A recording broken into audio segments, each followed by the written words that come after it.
Hey, it's April 2nd. I was going to do this week's weekly update. I know I said that I'd do a full build video on the GT. I haven't had time to do the full filming on it and do some editing. So I plan on doing some of that tomorrow, so maybe you'll see that next week. But I was just going to go over what we did this last week, what we got coming up. I don't know if you guys have ever had those weeks where you're just like, what happened? Went by too fast. You know, we did a couple of items where it took a lot of time away from certain projects we were working on.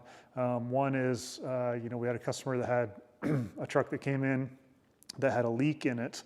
So I'll kind of go over that. I did a little bit of filming on that. So just, how to deal with certain situations and always be in good contact with your customers and try and figure out a solution for a problem. It was a problem that ended up not having anything to do with us. But it's just good communication between the customer and us, and easy to work through problems when you try and communicate the best you can. Okay, here's a fun one. We've got Raptor. We did a subwoofer enclosure in to the factory system. We just added a subwoofer box and an amp. And this might just help people out with dealing with challenges, when you come across a problem with a car that may not be related to what you installed or did, and just making good communication with the customer. So this customer was having a problem with water getting inside the truck. Their carpet kit was getting all kinds of wet and soaked completely. So they brought it into us because they took it to the dealer, and the dealer said that the rear, they called them air filters, were leaking water.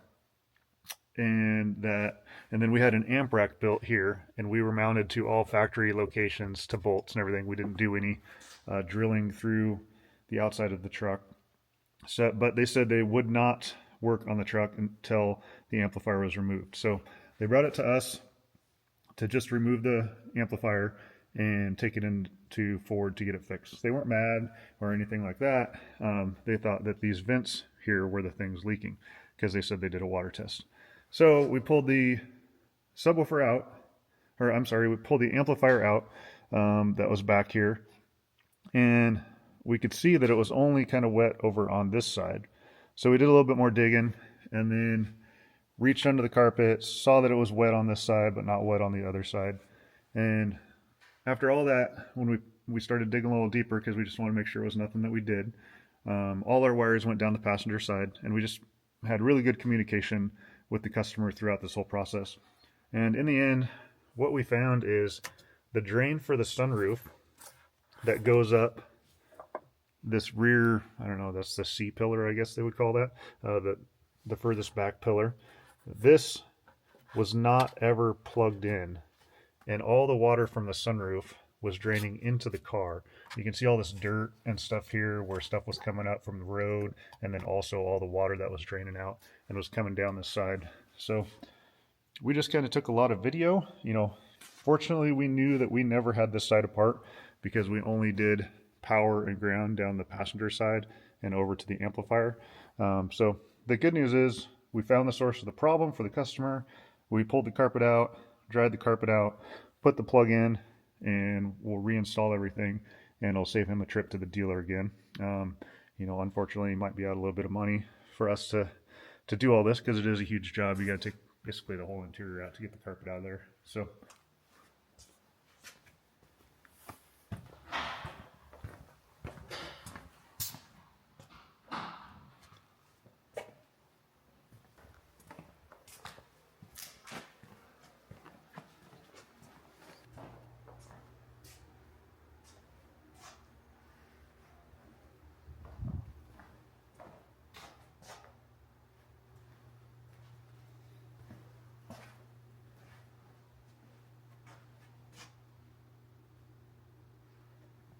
anyway, I just thought that would help some people. Just make sure you make really good communication with your customers and take a lot of videos, and also not drill holes where you shouldn't.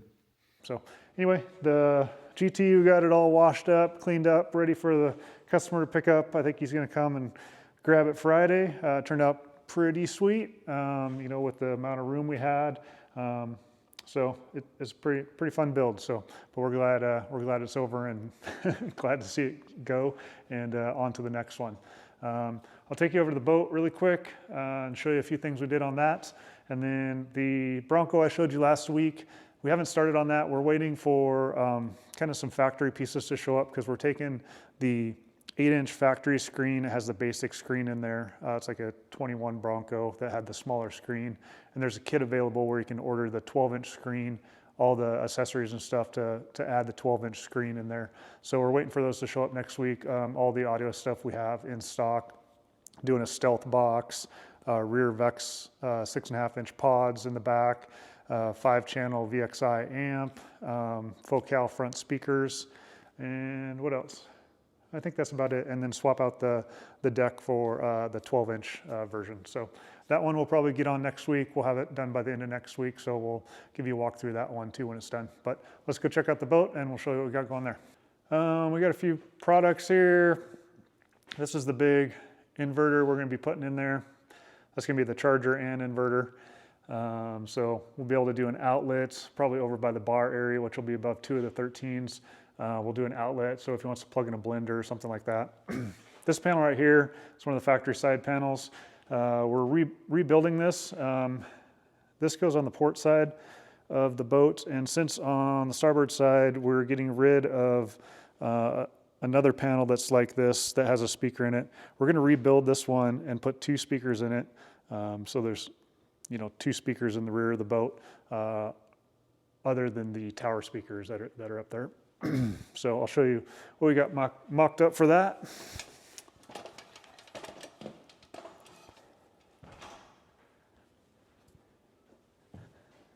So this is just a cardboard piece we started designing on the laser here. Probably gonna have a Chaparral logo. I don't know if it'll be that big or not. Have the 2 speakers. This part in the center will kind of sink back in, have a bunch of like 4 cup holders, so they can have their sodas or beers there. And then I think we're going to do like some gray vinyl and some white vinyl, and then maybe some wood grain also as an accent. There used to be another panel on this side.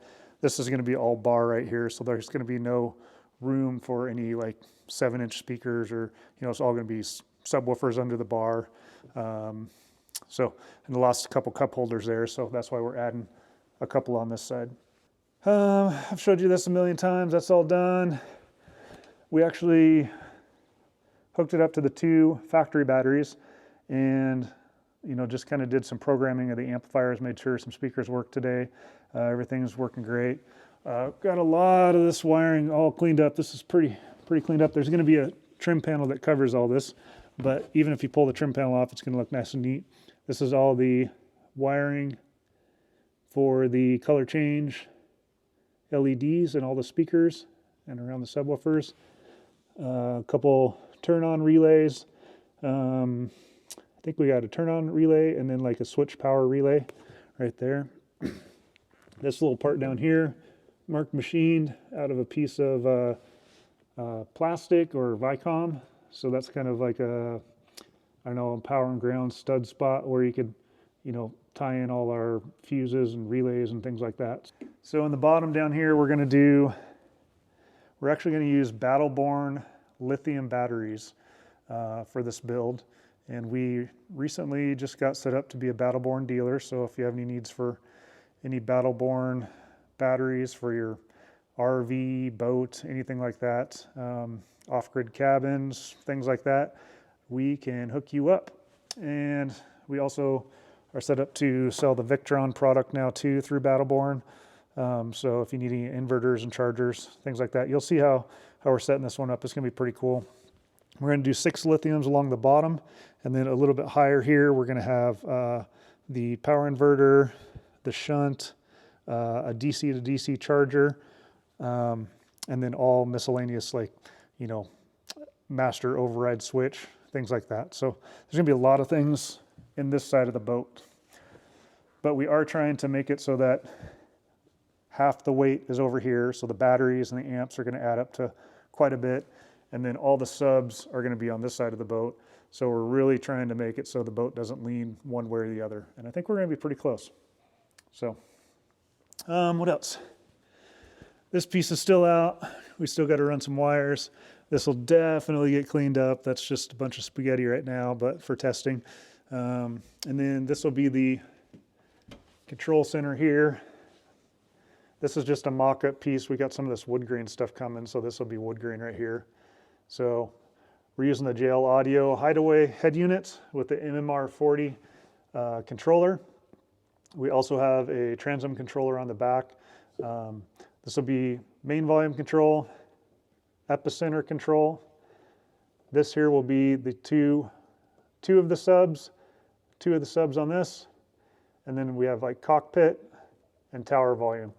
So this deck does have different zones, but the customer wanted to be able to basically just reach down here and turn things up and down super quick without going in, hitting, the button in to find the right zone and then go up and down. So there'll be quite a bit of, control easily done by this system right here.